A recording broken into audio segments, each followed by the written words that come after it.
Assalamualaikum warahmatullahi wabarakatuh. Salam sejahtera bagi kita semua. Salam Om Swastiastu, Namo Buddhaya, salam kebajikan. Kali ini kami dari kelompok 3 Psikologi Konsumen kelas A akan membahas mengenai chapter 5 yaitu Motivation and Effect. Berikut adalah nama-nama anggota kelompok dari kelompok 3. Yang pertama, Hayatul Mutmainnah Ardil. Yang kedua, Siti Aisyah Nur Alifah Marimin. Yang ketiga, Hilda Firayanti M. Yang keempat, Jauzah Kamil Jale. Yang kelima, Alifia Mutia. Yang keenam, Sunarti.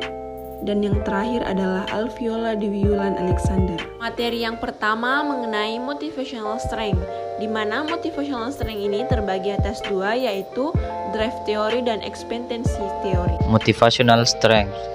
Yang pertama, drive theory. Drive theory berfokus pada kebutuhan biologis yang menghasilkan keadaan gairah yang tidak menyenangkan. Gairah yang ditimbulkan oleh ketegangan ini memotivasi kita untuk menguranginya dan kembali ke keadaan seimbang yang biasa disebut homeostatis. Beberapa peneliti percaya bahwa kebutuhan untuk mengurangi gairah ini adalah mekanisme dasar yang mengatur sebagian besar perilaku kita. Ada bukti penelitian untuk efektivitas yang disebut retail therapy, tapi tindakan berbelanja mengembalikan rasa kontrol pribadi atas lingkungan seseorang dan sebagai hasilnya dapat mengurangi perasaan sedih. Jika sesuatu perilaku mengurangi dorongan, kita secara alami cenderung mengulanginya.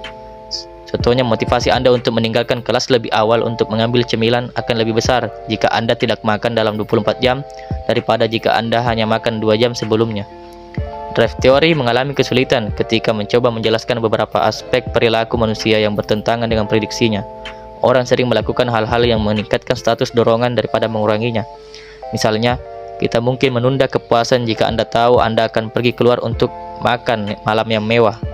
Anda mungkin memutuskan untuk tidak makan cemilan di pagi hari meskipun Anda lapar pada waktu itu.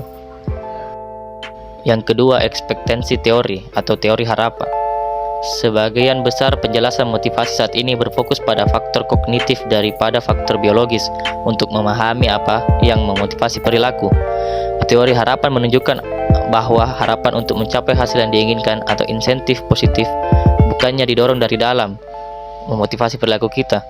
Kita memilih satu produk di atas yang lain karena kita berharap pilihan ini memiliki konsekuensi yang lebih positif bagi kita. Jadi kita menggunakan istilah drive di sini untuk merujuk pada proses fisik dan kognitif. Bagian kedua, materi mengenai motivational direction. Nah, motivational direction ini pun terbagi atas 2 poin, yaitu needs versus wants dan motivational conflicts. Yang pertama, needs versus wants. Kebutuhan mencerminkan tujuan dasar seperti menjaga diri Anda tetap terpelihara atau terlindungi dari unsur-unsur.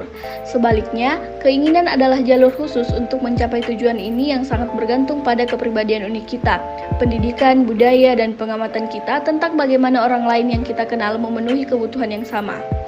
Ketika kita fokus pada kebutuhan utilitarian, kita menekankan atribut produk yang objektif dan nyata, seperti mil per galon di dalam mobil, seperti jumlah lemak, kalori, dan protein dalam burger keju, atau seperti daya tahan pada celana jeans biru. Kebutuhan hedonis bersifat subjektif dan pengalaman. Di sini kita mungkin mencari produk untuk memenuhi kebutuhan kita akan kegembiraan, kepercayaan diri, atau fantasi. Dan mungkin untuk melepaskan diri dari aspek kehidupan duniawi atau kehidupan rutin. Tentunya kita juga bisa termotivasi untuk membeli suatu produk karena memberikan kedua jenis manfaat tersebut. Motivational conflicts. Sebuah tujuan memiliki valensi, yang artinya bisa positif atau negatif. Kita mengarahkan perilaku kita ke arah tujuan yang kita hargai secara positif. Seperti yang ditunjukkan, ada 3 jenis konflik umum yang harus kita pahami.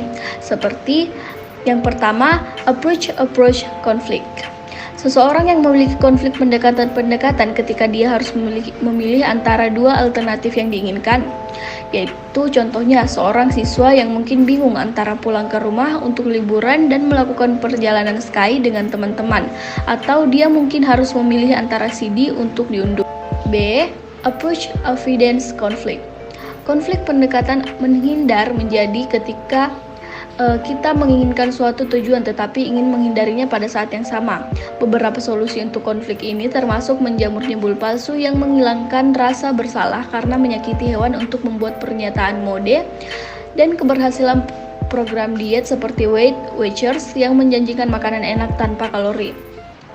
Banyak pemasar mencoba membantu konsumen mengatasi rasa bersalah dengan meyakinkan mereka bahwa mereka pantas mendapatkan kemewahan ini. Yang ketiga, avoidance conflict. Kita mungkin menghadapi pilihan dengan dua alternatif yang tidak diinginkan, misalnya pilihan untuk membelanjakan lebih banyak uang untuk membeli mobil lama atau membeli yang baru. Pemasar sering membahas konflik penghindaran dengan pesan menekankan bahwa manfaat tak terduga dari memilih satu opsi. Misalnya ketika mereka menekankan rencana kredit khusus untuk meringankan kesulitan pembayaran mobil. How to classify consumer needs. Yang pertama itu kebutuhan psikogenik Murray. Nah, salah satu pengembangan yang dilakukan psikolog Harry Murray yaitu gambaran kebutuhan psikogenis yang terkandung dalam kombinasi dapat menghasilkan perilaku tertentu. Nah, kebutuhan ini juga mencakup dimensi seperti otonomi, pertahanan, dan bahkan bermain. Kemudian kebutuhan khusus dan perilaku pembeli. Nah, pada kebutuhan ini, yang pertama itu kebutuhan akan afiliasi.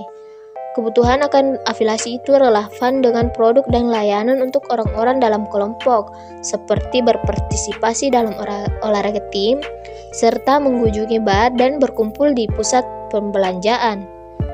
Kemudian yang kedua itu kebutuhan akan kekuatan. Nah, banyak produk dan layanan memungkinkan kita untuk merasa bahwa kita memiliki penguasaan atau lingkungan kita. Kemudian yang ketiga itu kebutuhan akan keunikan.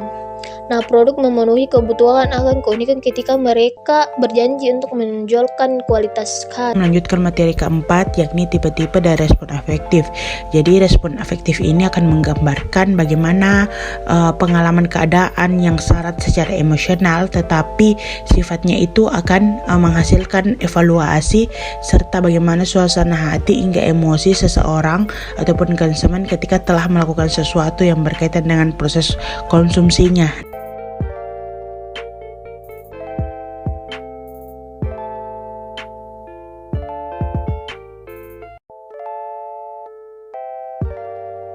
Yang pertama itu efek positif. Nah, efek positif ini perasaan dapat memberikan kita pertimbangan atas suatu keputusan. Bagaimana kita memberikan komitmen terhadap suatu merek tertentu agar dikenal. Nah, salah satu contoh yang mempengaruhi kondisinya adalah perasaan bahagia. Nah, kebahagiaan ini merupakan kondisi mental yang sejahtera dan ditandai dengan emosi positif seperti kegembiraan, rasa suka dan sebagainya. Nah, selanjutnya adalah efek negatif, bahwa pemasar juga bisa menimbulkan efek negatif terhadap konsumen dengan sengaja, seperti memunculkan perasaan sedih, marah maupun depresi. Nah, yang pertama adalah menjijikan. Nah, misalnya ada bau dari sesuatu tersebut yang tidak menyenangkan sehingga dapat mengganggu orang-orang yang ada di sekitar tempat tersebut. Kemudian rasa iri hati, misalnya ini karena adanya persaingan atau perbandingan antar produk. Kemudian ada rasa bersalah. Nah, rasa bersalah ini biasanya keadaan emosional yang tidak menyenangkan dan berkaitan dengan perilaku keberatan terhadap suatu tindakan. Hal tersebut sangat efektif untuk mengaktifkan kepercayaannya konsumen karena memperlihatkan bagaimana rasa tanggung jawab. Kemudian yang keempat ada perasaan malu. Nah, perasaan malu ini biasanya berbentuk emosi yang didorong oleh kepedulian seseorang terhadap apa yang dipikirkan orang lain tentang kita. Selanjutnya yang kelima ada consumer involvement atau keterlibatan konsumen. Keterlibatan merupakan sebuah relevansi yang dirasakan oleh seseorang dari objek berdasarkan kebutuhan, nilai, dan minat yang melekat pada seseorang. Terdapat beberapa faktor yang berbeda yang dapat menciptakan keterlibatan, baik itu berupa sesuatu tentang orangnya, sesuatu tentang objeknya, maupun sesuatu tentang situasinya. Faktor-faktor yang mempengaruhi keterlibatan konsumen yaitu yang pertama ada faktor personal seperti kebutuhan, kepentingan, ketertarikan, dan nilai. Yang kedua ada faktor stimulus atau faktor objek seperti diferensiasi alternatif, sumber komunikasi, dan konten komunikasi. Yang ketiga ada faktor situasi seperti saat pembelian dan penggunaan produk dan kesempatan.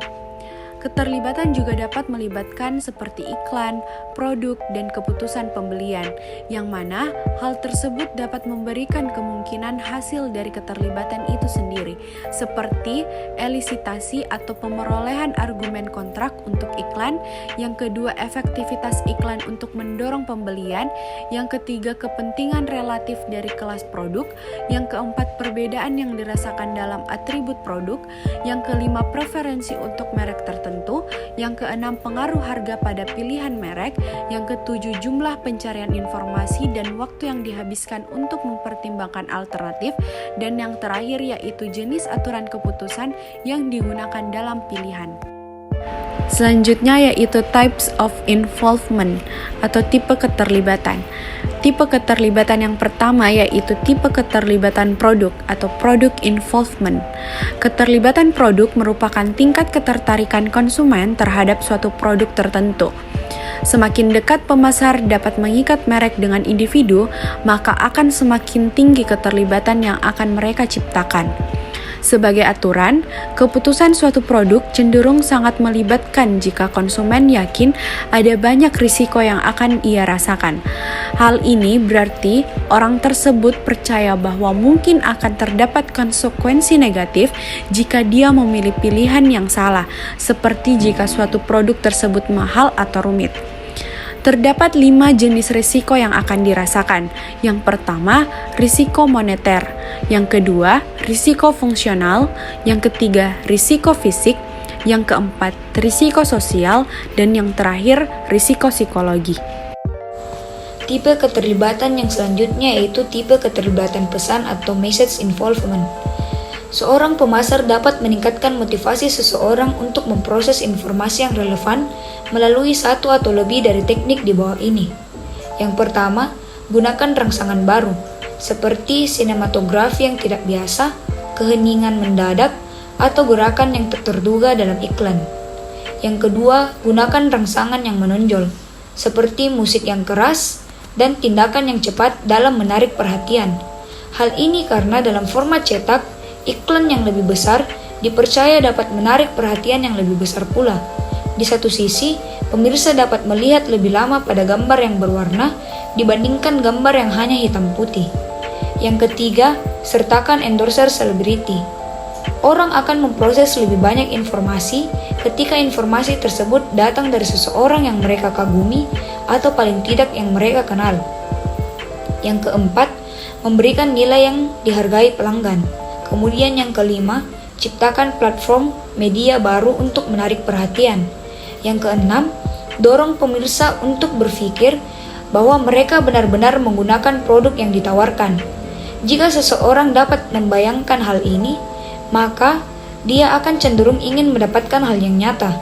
Salah satu contoh sederhananya yaitu mengarahkan gambar cangkir dengan pegangan ke kanan, sehingga untuk orang yang tangan kidal cocok dengan tangan dominan dan memfasilitasi stimulasi mental. Dan yang terakhir, buat tontonan di mana pesan itu sendiri merupakan bentuk hiburan. Kemudian, tipe keterlibatan yang terakhir yaitu keterlibatan situasional atau situational involvement.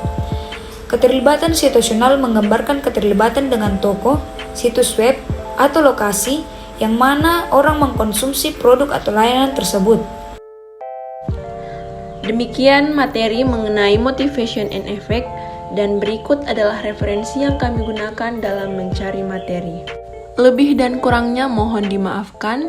Pak Topik menjahit kopiah. Kopiah dijahit beldu yang utuh. Wabillahi taufiq wal hidayah. Wassalamualaikum warahmatullahi wabarakatuh.